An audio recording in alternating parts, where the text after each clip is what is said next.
Hi everyone, it's Christy Blake. I don't know why I'm using my real name. Everyone else doesn't, but that's just the way my account got set up. So I think I'm actually pretty much a noob at this YouTube video thing. I was just gonna do it for myself, but I posted it and I have one subscriber, so I feel like a tiny bit committed, and she is so adorable, and I'm such a YouTube noob. Yes, I just made that phrase up. Anyways, that I don't even know. I tried to find out who she was, like click on my subscribers, and I couldn't find her. So maybe she left me or something, or maybe I just need to look for on my computer. I don't know how I found her before, but she's young and going through gastric bypass and feels kind of alone. So I thought I'd give her some love, but since I don't know her name, that's not possible. So I'm so sorry, but I'll do it next time. And the one from last time was VSG Heart on My Sleeve. That was her username, and she is so cute, and I love watching her because she reminds me of me just like a tiny, tiny bit. Except she actually wears makeup, unlike me in my videos, like at night with my big bags and no makeup on. Yes, and who knows what my hair is doing. I just cut like 10 inches off. So, anyways, I just decided I should back up a little bit.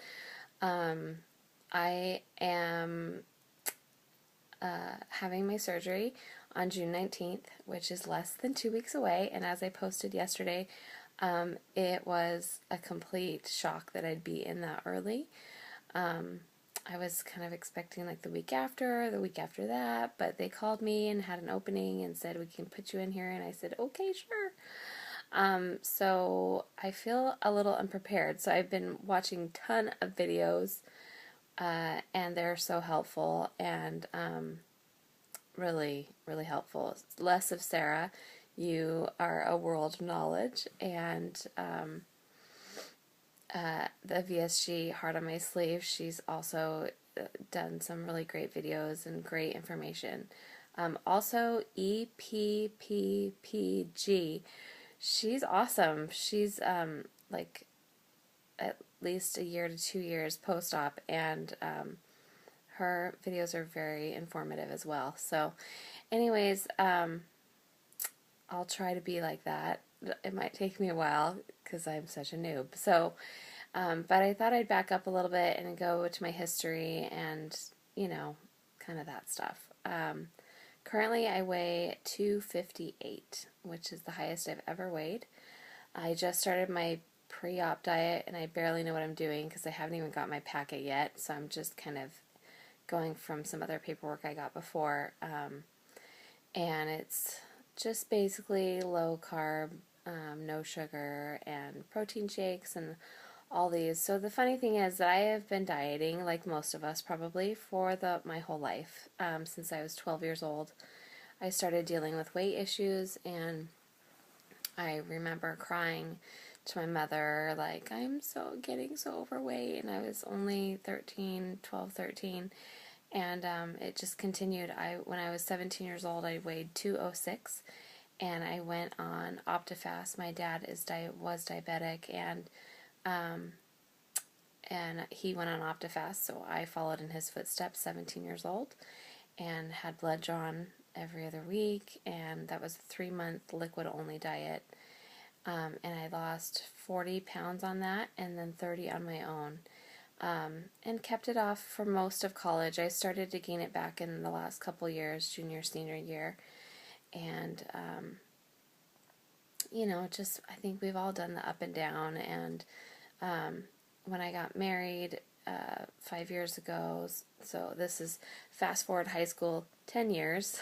I got married when I was 30, and I just started gaining weight after that. So I was 170, 175 when I got married, and just had 2 babies, and have just made it to here. Yay, 258. Anyways, I feel big, but then I feel like I get looked at a lot, like, I don't know if you're big enough to have this surgery. This is a big commitment. But then, so I struggle with that because I don't know how to feel about it. I know that other people have higher weights than me and are getting the surgery. People are having higher weights and not getting the surgery, but I feel like for me, this is a good decision, mainly because of my history. My father is diabetic and passed away 5 years ago. Hardest thing I ever had to deal with in my life. But yeah, he was diabetic, and I just feel like I'm kind of following in his footsteps and don't want to go there. And that was, my mother was very concerned about that. At first, she had a hard time when I told her about the surgery, but when I told her I have sleep apnea, hello, I'm 37, have sleep apnea, okay, great. And then, I'm already pre-diabetic, so that's a possibility soon.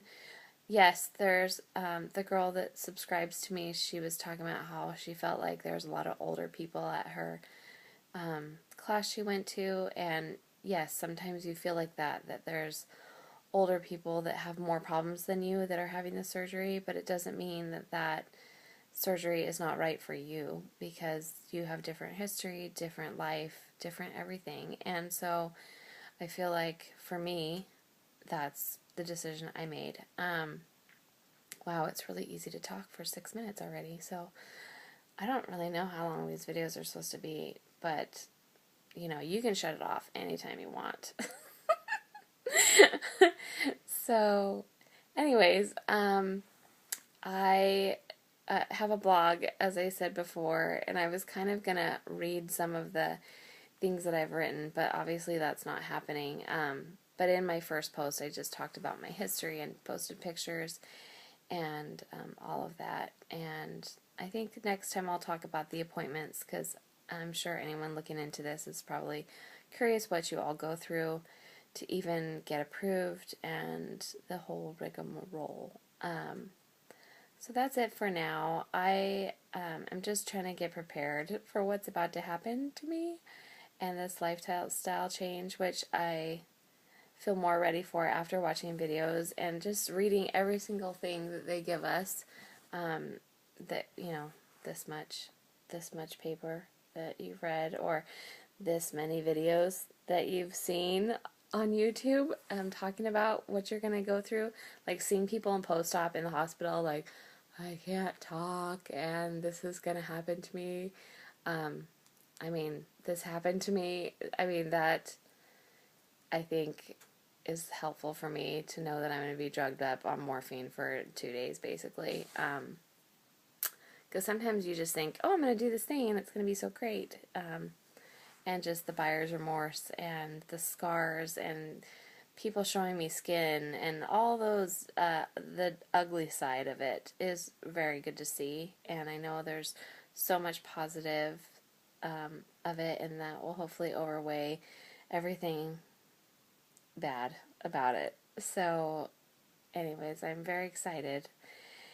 And here's to being a great mom and a more healthier person and a more loving, not grumpy wife. And I love you all. I'll talk to you soon. Bye.